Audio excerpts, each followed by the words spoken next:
What's going on? My name is Xavier. Welcome to my new channel. Last year I took a nationwide train trip. The ride from Norfolk to DC was smooth, but the leg to Chicago was delayed for hours, and I barely made my connection to San Francisco.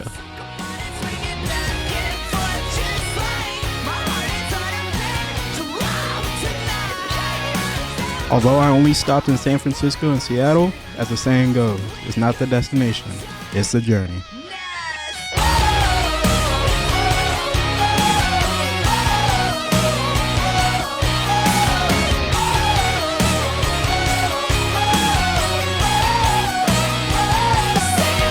My first trip went so well that I wanted to do it again. This time, I'ma take the wheel down Route 66 for its 100th year anniversary.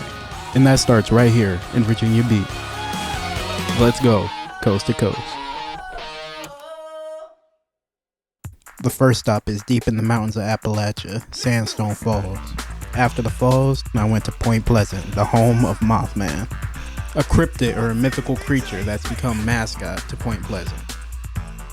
The next day I was in Indianapolis, and you know I had to stop to get a quick bucket. That was actually one take, because I ain't stopped recording until I made it. The Indianapolis Motor Speedway was next. The world famous racetrack has a museum dedicated to the history of racing, with cars and trophies on display.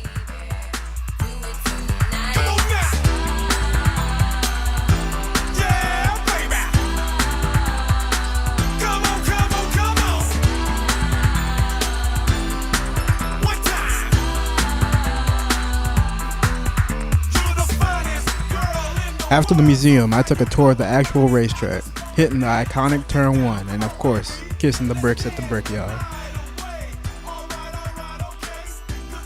Took a quick detour to Gary, Indiana to see Michael Jackson's childhood home. After a few nights in Chicago, I finally began the journey down the Mother Road. My first stop on the Centennial Road was the old Joliet prison, once home to Joliet Jake from the iconic 1980s movie, The Blues Brothers. Jake and Elwood even took a second to chat with me, but they had to go. Something about a mission from God.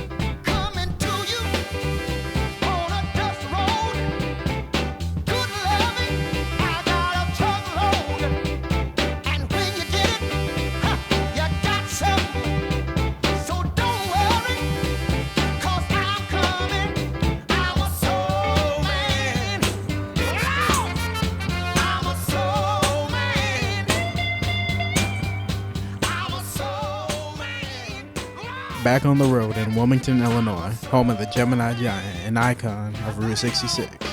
Not far from the Giant was the Polka Dot Drive-In. Open since 1956, the inside is still themed as a 50s diner. About 30 minutes down the road was the Route 66 Hall of Fame. Once Route 66 was decommissioned in 1985, Bob Waldmeyer lived in this microbus, documenting and advocating for the preservation of the roadway. Just across the street from the Hall of Fame was the Pontiac Museum, full of classic Pontiacs.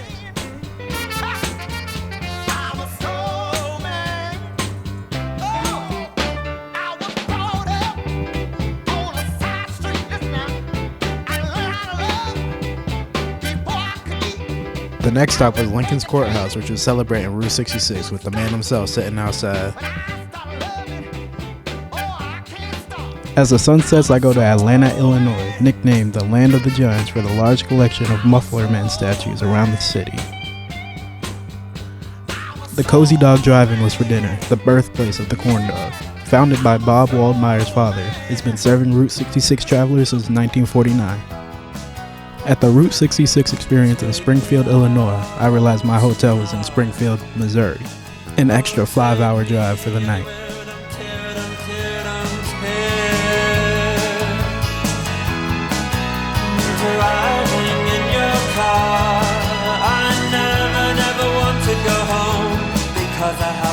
Did a quick flight around the world's largest ketchup bottle. Built in 1949, the bottle still works as a functioning water tower. The St. Paul Lutheran Church in Hammer, Illinois is famous for this neon cross. First lit in the late 1940s, the cross continues to shine over Route 66.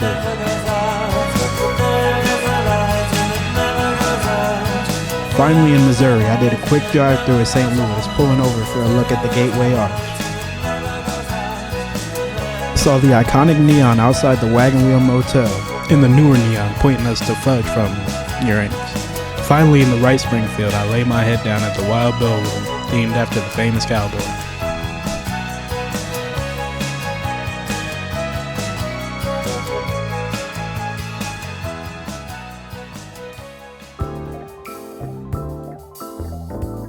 Starting the next day off, I got some breakfast at the First Steak and Shake, open on Route 66 in 1962 in Springfield, Missouri.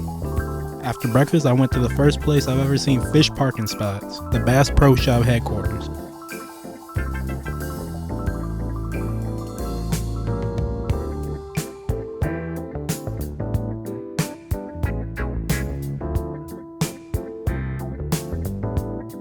They have a replica of the first ever Bass Pro inside the store. Hopefully one day they bring back the price of that Cuervo. Up the stairs past the bears and through the buffalo is the world's largest collection of taxidermy. I can recall a certain magic in your eyes. A spell each time that you appear. A kiss so passionate that has me mesmerized. I fall more in love each time. The penguins were the first animals of the aquarium, all still inside the store.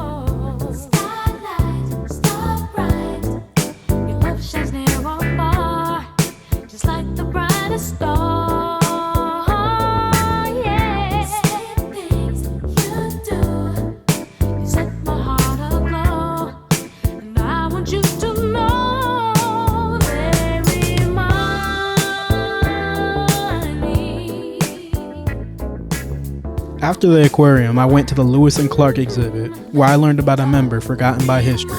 York was born into slavery, growing up with William Clark. When Lewis and Clark were organizing the expedition, York was forced to come along. The Native Americans had never seen a black man before, and York, along with Sacagawea, often eased tensions between the natives and the expedition. He and Sacagawea were the only members of the expedition to receive no land or pay, and despite requesting his freedom, York was returned to slavery. And on that bitter note, I leave Springfield to the Grand Falls in Joplin.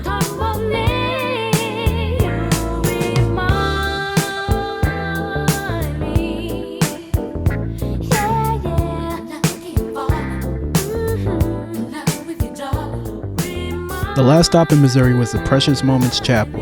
Inside the chapel are more than 50 stained glass windows and thousands of square feet of hand-painted murals.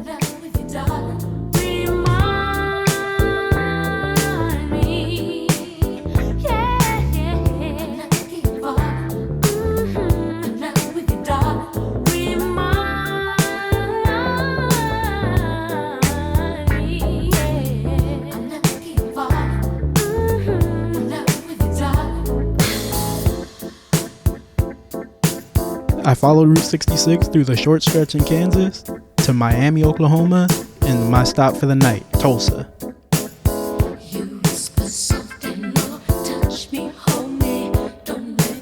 Just off of Route 66, I stopped and checked into the Route 66 themed room.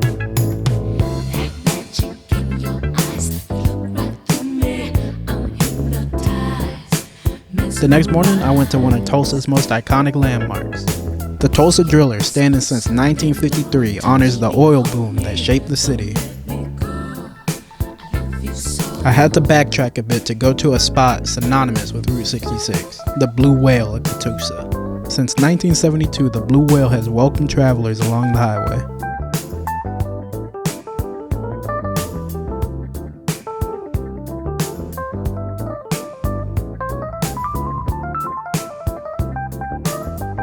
Back in Tulsa, I stop in Greenwood, more commonly known as Black Wall Street, or the home of the Tulsa race riots. In the heart of Greenwood is Greenwood Rising, telling the history of Black Wall Street.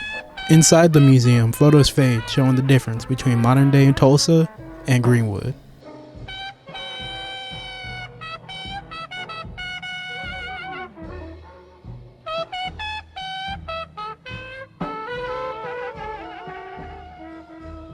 The museum begins by showing the destruction of Greenwood, before explaining why they were targeted.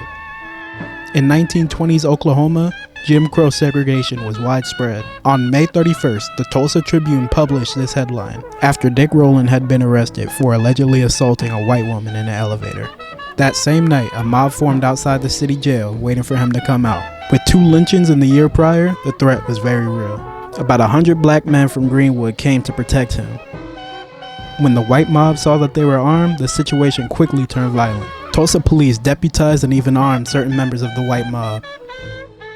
The early morning of June 1st, there was chaos in Greenwood. Fires erupted, bullets flew, and biplanes dropped bombs onto the city. The first ever aerial bombing of an American city. And in less than 24 hours, the once bustling Black District was left in ruins. In the 1930s, heavyweight champion Joe Louis helped rebuild Greenwood. Inside the museum, they rebuilt a barbershop from the town, complete with ghosts of its past. There's only one building that remains today from the 1921 destruction. The Vernon AME Church was rebuilt off of its original basement. And with that museum done, it was time to get back on the road.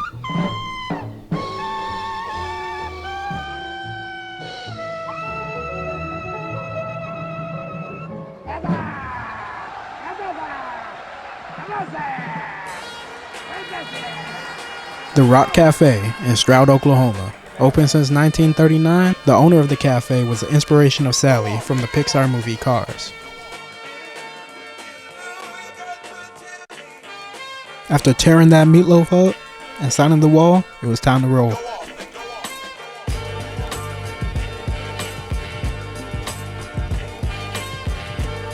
The Threat Filling Station was one of the few stops on Route 66 listed in the Negro Motorist Green Book. During segregation in sundown towns, it provided black travelers a safe place to eat, rest, and refuel, making a vital landmark.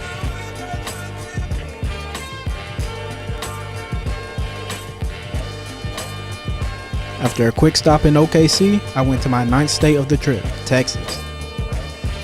Built in 1936, the U-Drop-In served travelers along Route 66 for decades as a gas station, a cafe, and a mechanic, also being used as an inspiration for Ramon's House of Body Art and Cars. I spent my night in a cabin on the bottom of the Palo Duro Canyon. I didn't know they wouldn't have any blankets, but luckily, I always keep one on me. Leaving the canyon behind, I headed to one of Texas' most legendary steakhouses. Amarillo by morning, up from San Antone. Everything that I got is just what I've got on.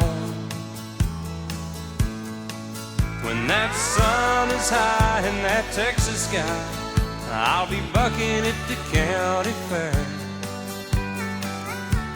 The Big Texan is famous for its free 72-ounce steak, with a caveat. You have 60 minutes to finish that 72-ounce steak, shrimp cocktail, baked potato, a salad, and a roll. Then you get it for free. Just outside of Amarillo, the Slugbug Ranch has Volkswagen Beetles and Cadillacs dug into the ground and spray painted by travelers. Lost my wife and a girlfriend somewhere along the way. But I'll be looking for 8 when they pull that gate. And I hope now in New Mexico, I stopped at Russell's Filling Station, a gas station with a free car museum inside. Amarillo's on my mind.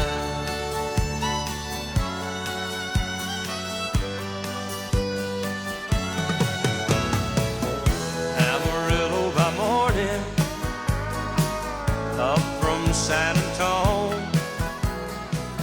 Deeper into New Mexico is another classic Route 66 stop.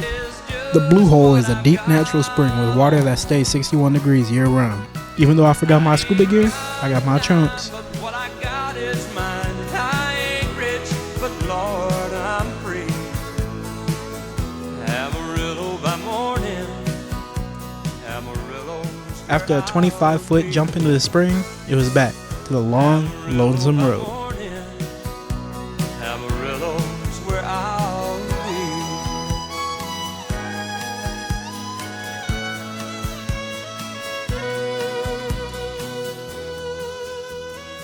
The next stop is best described as a walk-through interactive art exhibit. Meow Wolf's House of Eternal Return follows the mysterious disappearance of a family. leaving their home behind with portals to different worlds and realities.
After escaping the house, I spent the night at the Wigwam Motel in Arizona, covering my last stretch of Route 66 past the iconic sign for the Jackrabbit Trading Post. Standing on a corner in Winslow, Arizona, right along Route 66 is a park dedicated to the Eagles. Alone in the desert of Arizona, Cool Springs is on the side of Route 66, or as they call it, the real Radiator Springs. Starting from zero, got nothing to lose. Maybe we'll make something. Me, myself, I got nothing to prove. Going out of Cool Springs, I drive into the most scenic stretch of Route 66. So I remember when we were driving in your car. Speed so fast, it felt like I was drunk. City lights lay out before us, and your arm felt nice wrapped around my shoulder. And I had a feeling that I belonged. Had a feeling I could be someone, be someone, be someone.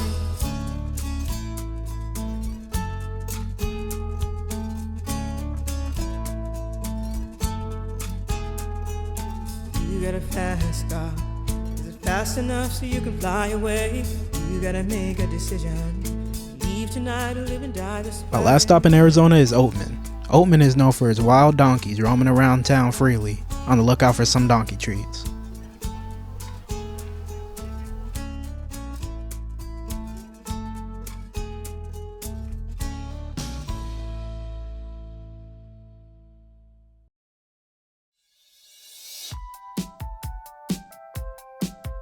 Santa Monica Pier, the end of Route 66.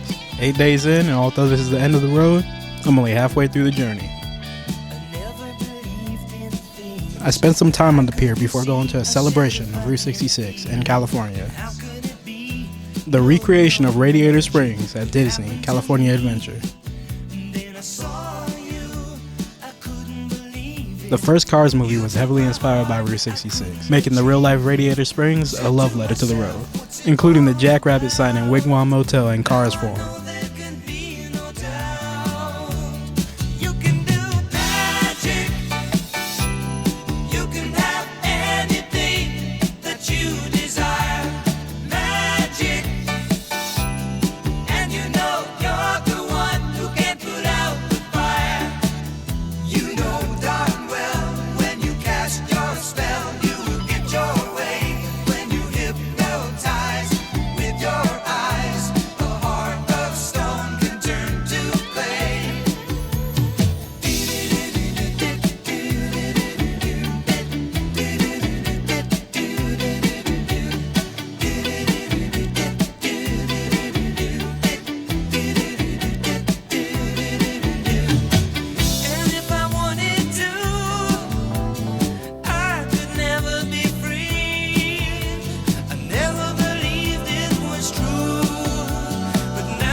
Get off my planet.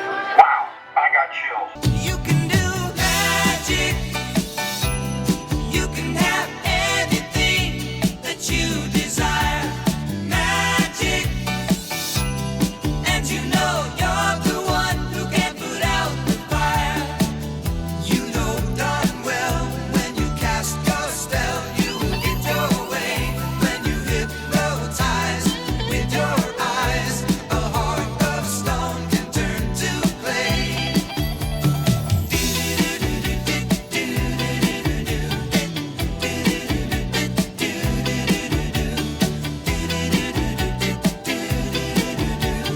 You're the one who can put out the fire. You're the one who can put out the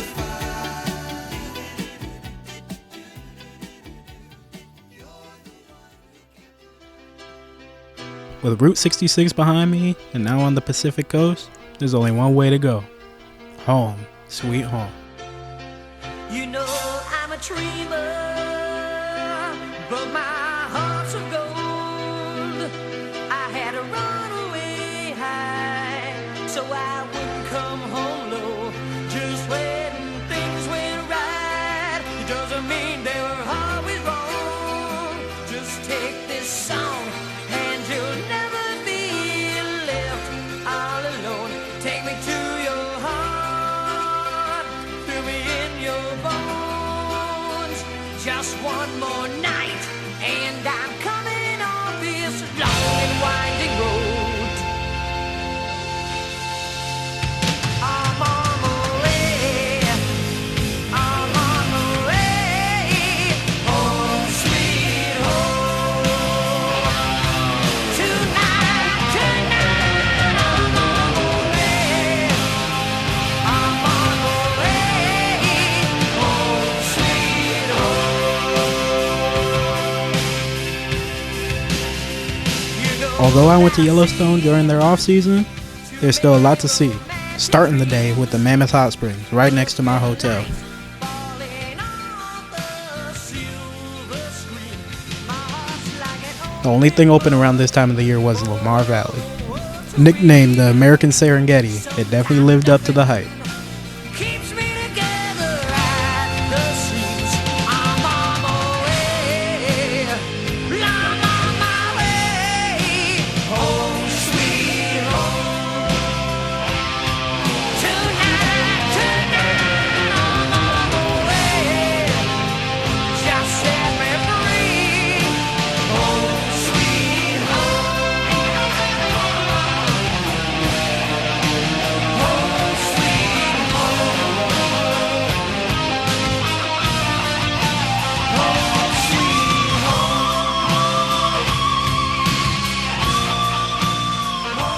sweet Under construction since 1948, Crazy Horse, when it's done, it will be 560 feet tall and 640 feet wide. Today, his 87-foot face is just the beginning of the monument.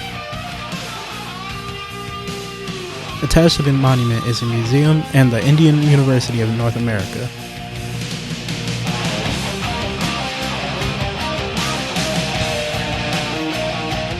About 30 minutes down the road is another mountain monument.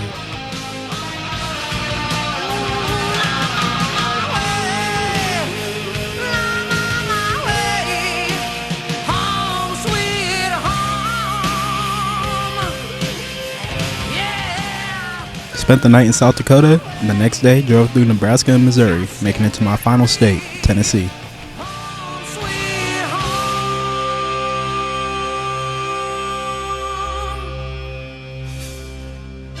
home. Started my first day ever at Dollywood with some cinnamon bread outside the grist mill, and spent the rest of the day exploring the park.